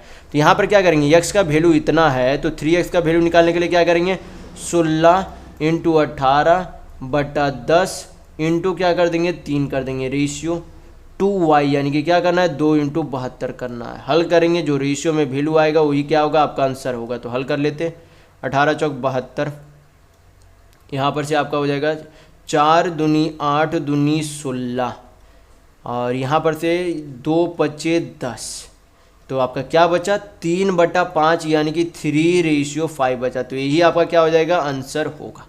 तो यहाँ पर आपका ऑप्शन नंबर 2 बिल्कुल सही होगा। देखेंगे नेक्स्ट क्वेश्चन, देखेंगे क्वेश्चन नंबर 21। यहाँ पर क्वेश्चन में दिया गया है कि यहाँ जो है 4 अलग अलग संख्याएं दी गई है। पहली 3 संख्याओं का औसत यानी कि एवरेज जो है चौथी संख्या के 4 गुना अधिक है और सभी 4 संख्याओं का औसत यानी कि एवरेज 87.75 है। तो पहली 3 संख्याओं का औसत कितना है ये आपसे पूछा जा रहा है। तो यहाँ पर सबसे पहले जो है पहली संख्या, दूसरी संख्या, तीसरी संख्या और यहाँ पर हम लोग लिख लेते चौथी संख्या। तो यहाँ पर अगर मान ले कि चौथी संख्या यक्स है, तो चौथी संख्या अगर यक्स है तो इन तीनों संख्याओं का औसत कितना हो जाएगा, क्योंकि औसत बोला गया है कि चौथी संख्या का 4 गुनी है, तो ये कितना हो जाएगा 4x हो जाएगा। यानी कि पहली 3 संख्याओं का औसत कितना है 4x है और चौथी संख्याओं का जो है अंक जो है कितना यक्स है। तो यहाँ पर जो है पहली 3 संख्याओं का औसत अगर 4x है तो इसका योग कितना हो जाएगा, अगर औसत 4x है तो टोटल 3 संख्याएं हैं तो योग कितना हो जाएगा 4 × 12x हो जाएगा। तो पहली 3 संख्याओं का योग कितना है 12x और चौथी संख्या कितनी है x है, यानी कि टोटल योग कितना हो जाएगा यहाँ पर से 12 × 1 13x हो जाएगा, यानी कि कुल संख्याओं का योग कितना है 13x। तो यहाँ पर से भी फिर हम लोग क्या निकाल सकते हैं, योग निकाल सकते हैं। अगर उन्हें चारों संख्याओं का औसत कितना दिया गया 87.75 दिया गया, योग निकालने के लिए क्या करेंगे टोटल नंबर से गुना कर देंगे, तो कितना टोटल नंबर है 4 है। तो इधर भी कुल योग हो गया, संख्याओं का कुल योग, इधर भी कुल योग है, दोनों क्या हो जाएंगे बराबर हो जाएंगे। पॉइंट हटाएंगे यहाँ पर से नीचे कितना चला जाएगा 100 चला जाएगा, जो कट रहा है काट देंगे। यहाँ पर से 25 से काट लेंगे तो 25 चौक 100, 25 × 75, 7 × 5 12, 25 × 25 125, 1 4 से 4 आपका चला गया। 13 से काटेंगे तो 13 दूनी 26, 5 × 4 9, 13 × 7 91, यानी कि x बराबर आपका वैल्यू कितना आ गया 27 आ गया। पूछा क्या जा रहा है कि पहली 3 संख्याओं का औसत कितना है, तो पहली 3 संख्या का औसत कितना हम लोगों ने माना था 4x माना था। तो अगर x का वैल्यू 27 है, अगर x का वैल्यू 27 है तो 4x का वैल्यू कितना हो जाएगा 108 होगा। अगर x का वैल्यू 27 है तो 4x का वैल्यू कितना होगा 108 होगा, यानी कि पहली 3 संख्याओं का औसत कितना है तो 108 है। तो यहाँ पर आपका ऑप्शन नंबर 3 बिल्कुल सही होगा। देखेंगे नेक्स्ट क्वेश्चन, देखेंगे क्वेश्चन नंबर 22। ये आपका क्या है सिंप्लीफिकेशन का सिंपल सा क्वेश्चन है। तो क्या करेंगे हम लोग हल कर लेंगे। तो सबसे पहले क्या किया जाता है ब्रैकेट के अंदर का हल किया जाता है, ब्रैकेट में भी क्या करेंगे ऑफ वाले सबसे पहले हल करेंगे। तो हल करेंगे यहाँ पर आपका कितना आ जाएगा, पहले पूर्णांक में है तो फ्रैक्शन में चेंज कर लेते हो, तो 3 है 1 4/3 आपका हो जाएगा, इंटू 3 बटा कितना है 16 है, तो 3 से 3 आपका चला जाएगा, 4 से काटेंगे तो 16 को तो कितना बार में चला जाएगा 4 बार में, इंटू आपका कितना हो जाएगा यहाँ पर से 1/4 हो जाएगा। फिर यहाँ पर क्या करेंगे, यहाँ पर सारा अब क्या करते हैं स्मॉल ब्रैकेट वाला सारा पहले अंदर मतलब लिख लेते हैं हम लोग पहले यहाँ पर। तो यहाँ पर आपका प्लस 3/5 इंटू 8 7 15, 15 बटा आपका कितना हो जाएगा 8 हो जाएगा, भाग है, भाग मैं काफ़ी बार पहले भी बता चुका हूँ कि जब भाग दिया हो रहा है और उसे गुना में चेंज किया जाता है तो सामने वाली संख्या क्या हो जाती है, उल्टा हो जाती है। यानी कि अगर सामने वाली संख्या 1/4 है तो उल्टा होकर कितना हो जाएगी, 4/1 यानी कि 4 होगी। हल करेंगे तो 4 दूनी 8 चला जाएगा, 5 तिया 15 चला जाएगा। यहाँ पर से आपका कितना आ जाएगा, यहाँ पर तो आपका हो गया 5/32 प्लस इधर आपका कितना हो जाएगा, 3 तिया 9/2 होगा। तो यहाँ पर से जो है आपका कितना आ जाएगा, हल करेंगे तो नीचे 32 यानी कि 5 + 16 नंबर आपका कितना हो जाएगा, 144। 144 और 5 कितना हो जाएगा आपका 149/32 होगा। तो ये आपका स्मॉल ब्रैकेट तक का हल करने पर आ गया। अब क्या करेंगे, यहाँ तक का सारा अब हल करेंगे। स्मॉल ब्रैकेट तक का तो इतना आ गया आपका, बाहर का हल करेंगे तो आपका कितना आएगा, 5 दूनी 10 1 11/2 माइनस 149/32 करेंगे तो कितना आ जाएगा यहाँ पर से हल करने पर, तो 32 नीचे 16 × 11 करेंगे तो आपका कितना आ जाएगा 176 माइनस 149 आपका कितना हो जाएगा 50 यानी कि 26 है 127 बटा कितना आ जाएगा आपका 32 आ जाएगा। अब क्या करेंगे, जो बचा हुआ है बाकी उसे क्या करेंगे यहाँ पर लिख देंगे। उससे पहले क्या करेंगे, इसे भी हल कर लेते। तो यहाँ पर जो हल करने पर कितना आएगा 1/7 इंटू ऑफ का मतलब क्या होता है गुना, तो कितना हो जाएगा 5 और 2 7/5 हो जाएगा। हल करेंगे तो कितना आ जाएगा 7 चला जाएगा यानी कि कितना बचेगा 1/5 भाग कितना है 27/32 है। तो इसे गुना में चेंज करेंगे तो आपका कितना आ जाएगा 1/5 इंटू सामने वाली संख्या उल्टा हो जाएगी यानी कि कितना हो जाएगी 32/27 हो जाएगी। तो आपका कितना आएगा यहाँ पर से 32/27 बचे 135 आएगा। यानी कि इस सिंप्लीफिकेशन को सिंप्लीफाई करने पर आपका कितना आंसर आया, तो 32/135 आया। तो यहाँ पर आपका ऑप्शन नंबर 4 बिल्कुल सही होगा। देखेंगे नेक्स्ट क्वेश्चन नंबर 23। यहाँ पर क्वेश्चन में दिया गया है कि किसी व्यक्ति ने 8% वार्षिक साधारण ब्याज पर एक राशि उधार ली और 8 वर्षों में प्राप्त ब्याज 5490 रुपये था, जो उधार राशि से कम था। यानी कि ये जो आपका साधारण ब्याज नहीं दिया गया, ये जो दिया गया है इतना जो ब्याज मिला वो मूलधन से इतना रुपये कम है, वो आपसे बोला जा रहा है। ये साधारण ब्याज नहीं है। क्वेश्चन आप ध्यान से पढ़िएगा तो आपको पता चलेगा कि ये आपका साधारण ब्याज नहीं है। ये क्या दिया गया है कि जो आपका साधारण ब्याज है वो मूलधन से यानी कि वह राशि से इतना रुपये कम है, ये बोला जा रहा है। तो आपसे पूछा जा रहा है कि वह राशि यानी कि मूलधन कितना है। तो मैं पहले वाली वीडियो में काफ़ी बार आपको बता चुका हूँ कि कोई भी मूलधन या फिर कोई भी राशि खुद में 100% होती है। कितनी होती है, खुद में 100% होती है। यानी कि हमें क्या चाहिए, 100% का वैल्यू चाहिए। तो कैसे निकालेंगे, सबसे पहले जो यहाँ पर बोला गया कि प्रत्येक साल में 8% का क्या लगता है, ब्याज लगता है। और ऐसे कितने सालों तक ब्याज लगता है, तो 8 सालों तक ब्याज लगता है। तो अगर एक साल में 8% ब्याज लगता है तो कुल 8 सालों में कितना प्रतिशत ब्याज लगेगा, तो 64% ब्याज लगेगा। यानी कि 64% आपका क्या है, साधारण ब्याज है। लेकिन यहाँ पर जो रुपया दिया गया है ये साधारण ब्याज का रुपया नहीं है, ये दिया गया है कि प्रिंसिपल और साधारण ब्याज का अंतर का रुपया दिया गया है। तो प्रिंसिपल यानी कि मूलधन और साधारण ब्याज का अंतर कितना हो जाएगा, तो 100% माइनस 64% कितना हो जाएगा 36%।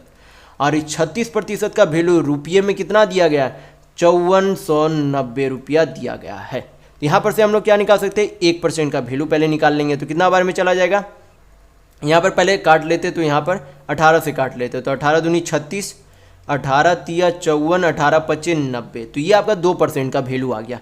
हमें 100% का वैल्यू चाहिए तो क्या करेंगे, दोनों तरफ 50 से गुना कर देंगे। क्या करेंगे, 50 से गुना कर देंगे, क्योंकि हमें मूलधन चाहिए यानी कि 100% का वैल्यू चाहिए। तो दोनों तरफ 50 गुना करेंगे, इधर तो 100% हो जाएगा, इधर आपका कितना आ जाएगा 0, 5 पच्चे 25, 5 तिया 15 यानी कि 15,225 रुपया 250 रुपया क्या है, मूलधन है। तो यहाँ पर आपका ऑप्शन नंबर 1 बिल्कुल सही होगा। देखेंगे नेक्स्ट क्वेश्चन नंबर 24। यहाँ पर क्वेश्चन में दिया गया है कि अम्ल और पानी के 729 लीटर बिलियन में अम्ल और पानी का अनुपात कितना है, 7:2 है। ऐसे बिलियन प्राप्त करने के लिए उसमें कितने लीटर पानी मिलाया जाना चाहिए जिसमें अम्ल और पानी का अनुपात कितना हो जाए, 5:3 हो जाए, ये आपसे बोला जा रहा है। तो यहाँ पर जो है सबसे पहले जो है यूनिट में जो है ये आपका अम्ल है, ये आपका वाटर यानी कि पानी है। तो दोनों का जो है टोटल यूनिट यहाँ पर से कितना है, तो 7 2 9 यूनिट है। और यहाँ पर जो है लीटर में कितने के बराबर है, 729 लीटर के बराबर है। तो 1 यूनिट का वैल्यू यहाँ पर से कितना आ जाएगा आपका, 9 से काटेंगे तो यहाँ पर 81 बार में चला जाएगा, यानी कि 1 यूनिट बराबर कितना, 81 लीटर है। तो यहाँ पर से हम लोग क्या निकाल सकते हैं, यहाँ पर से एसिड और वाटर का निश्चित वैल्यू निकाल सकते हैं। तो कितना हो जाएगा, यहाँ पर से हल करेंगे तो 1 यूनिट का वैल्यू अगर 81 है तो 7 यूनिट का वैल्यू कितना हो जाएगा, 7 8 से 56, यानी कि अम्ल कितना है तो 567 लीटर है। अगर 1 यूनिट का वैल्यू 81 है तो 2 यूनिट का कितना हो जाएगा, 2 8 दूनी 16, यानी कि 162 लीटर। यानी कि यहाँ पर से पता चलता है कि एसिड कितना है, 567 लीटर है, और पानी कितना है तो 162 लीटर है। बाद में जो उसका अनुपात कितना हो गया, 5:3 हो गया। तो बाद में मिलाया क्या गया, उसमें बोला गया कि ऐसे विलयन प्राप्त करने के लिए उसमें कितना लीटर पानी मिलाया जाना चाहिए, यानी कि उसमें बाद में क्या मिलाया गया, पानी मिलाया गया। यानी कि एसिड में कोई भी बदलाव नहीं आया है, पहले जितना अम्ल यानी कि एसिड था अब भी उतना ही है। तो यहाँ पर से अगर ये जो है 5 यूनिट के बराबर एक तरीके से क्या है, 567 लीटर के बराबर है। क्या है आपका 5 यूनिट के बराबर क्या है, 567 लीटर है। तो 1 यूनिट का वैल्यू यहाँ पर से क्या हो जाएगा, 1 यूनिट का वैल्यू हो जाएगा 567/5। हमें क्या चाहिए कि बाद वाले में पानी की मात्रा कितनी है। तो पानी की मात्रा निकालने के लिए क्या करेंगे, 3 से गुना करेंगे, क्योंकि 3 यूनिट का वैल्यू चाहिए। हल करेंगे तो यहाँ पर से आपका कितना आ जाएगा, तो पहले गुना कर लेते हैं, 7 21 2, 6 3 18 2 20, हाथ में 2, 5 3 15 2 17/5। तो कितना हो जाएगा, 5 3 15, 2 5 4 20, 2 यहाँ पर हो जाएगा 5 दूनी 10, यानी कि 340.2 लीटर ये बाद वाले में जो है इतना पानी की मात्रा है। तो कितना लीटर इसमें बढ़ाया गया है, तो क्या करेंगे 340.2 में से 162 माइनस कर देंगे, तो आपका कितना आ जाएगा, यहाँ पर से माइनस करेंगे तो 40 माइनस कर लेंगे तो यहाँ पर तो पॉइंट आपका सबसे पहले क्या आ जाएगा, 2 आएगा, यहाँ पर से 8 आ जाएगा, फिर आपका कितना बचेगा, यहाँ पर आपका यहाँ पर 3, तो 7 6 13, यानी कि 178.2 लीटर क्या आ जाएगा, कि इतना लीटर जो है क्या किया जाएगा, पानी बढ़ाया जाना चाहिए। तो यहाँ पर आपका ऑप्शन नंबर 4 बिल्कुल सही होगा। ये जो है पहले वाला पानी था, ये जो है बाद में बढ़ाने के बाद इतना पानी हुआ, तो इतना क्या हुई, उसमें पानी मिलाया गया था। तो ऑप्शन नंबर 4 बिल्कुल सही है। देखेंगे नेक्स्ट क्वेश्चन नंबर 25। ये आपका क्या है, सिंपल सा सिंप्लीफिकेशन का क्वेश्चन है, तो हल कर लेते हैं हम लोग है। तो सबसे पहले क्या करेंगे, यहाँ पर भाग का हल करेंगे, यानी कि इस तरीके से हम लोग लिख सकते हैं कि 27 × 6/24 इस तरीके से लिखा जा सकता है। फिर आगे क्या है, प्लस का साइन है तो प्लस दे देंगे। 6 क्या है, भाग है, यानी कि इसको जो है पहले गुना करेंगे तो कितना हो जाएगा, 3 दूनी 6, यानी कि 6 को 6 से भाग करेंगे तो कितना आएगा, 1 प्लस। फिर क्या करना है, 30 भाग 24 है, यानी कि इसे हम लोग इस रूप में लिख सकते हैं 30/24 × 18 माइनस, इसे क्या कर लेते हैं, यहाँ पर गुना कर लेते हैं, तो ये जो है 54 × 3 हो जाएगा, यानी कि ये जो आपका क्या कहाँ चला आएगा, पूरा नीचे चला आएगा, यानी कि 54 × 3 इस तरीके से चला आएगा, इंटू आपका क्या हो जाएगा, 216 हो जाएगा। अब क्या करेंगे हम लोग, जो भी कटेगा काटेंगे, फिर जोड़ घटाव कर लेंगे। तो 6 चौक यहाँ पर 24 चला जाएगा, फिर जो है यहाँ पर आपका 6 5 30, 6 चौक 24, 2 से कट रहा है तो 2, यहाँ पर 2 9 18, 9 छक 54 चला जाएगा, 6 3 18 से चला जाएगा तो 1, और 18 दूनी 36, यानी कि 12 बार में चला जाएगा। तो अब देखेंगे बचा हुआ क्या है, यहाँ पर 27/4 बच गया, प्लस 1 बच गया, प्लस 9 5 45/2 बच गया, माइनस 12 बच गया। क्या बच गया, 12 बच गया। तो क्या करेंगे, एलसीएम लेंगे, तो नीचे एलसीएम कितना होगा, 4, 27 + 4, 45 दूनी 90, माइनस 12 चौक 48 होगा। अब क्या करेंगे, जो भी जुड़ रहा वो जोड़ेंगे, बाकी घटाएंगे। तो यहाँ पर आपका कितना आ जाएगा, 90 - 48 करेंगे तो आपका 50 40, यानी कि 42 42 4 46, 27 में 46 जोड़ेंगे तो आपका कितना हो जाएगा, 7 6 13 4 2 6 7, यानी कि 7 6 13 4 2 6 7, बिल्कुल सही है। 73 बटा कितना आ जाएगा, 4 आ जाएगा। पॉइंट में वैल्यू है तो पॉइंट में ले आएंगे तो आपका कितना आ जाएगा, 18 चौक 72, यानी कि 18 पॉइंट आपका कितना आ जाएगा, 25 आएगा। कितना आएगा, 18.25 आएगा, यानी कि सिंप्लीफिकेशन को सिंप्लीफाई करने पर आपका कितना आएगा, 18.25। तो यहाँ पर आपका ऑप्शन नंबर 4 बिल्कुल सही होगा। तो इस वीडियो में बस इतना ही। अगर आपको वीडियो पसंद आया तो लाइक कीजिएगा, नए हैं तो चैनल को सब्सक्राइब जरूर कर लीजिएगा। ये हमारा सोशल मीडिया प्लेटफॉर्म है, आप हमसे यहाँ भी जुड़ सकते हैं। इसके लिंक आपको इस वीडियो के डिस्क्रिप्शन बॉक्स में मिल जाएंगे। और इस वीडियो को अपने दोस्तों के साथ शेयर करना बिल्कुल भी नहीं भूलिएगा, ताकि उन्हें भी इस वीडियो से लाभ मिल सके। तो इस वीडियो में बस इतना ही, मिलते हैं अगले वीडियो में, तब तक के लिए धन्यवाद।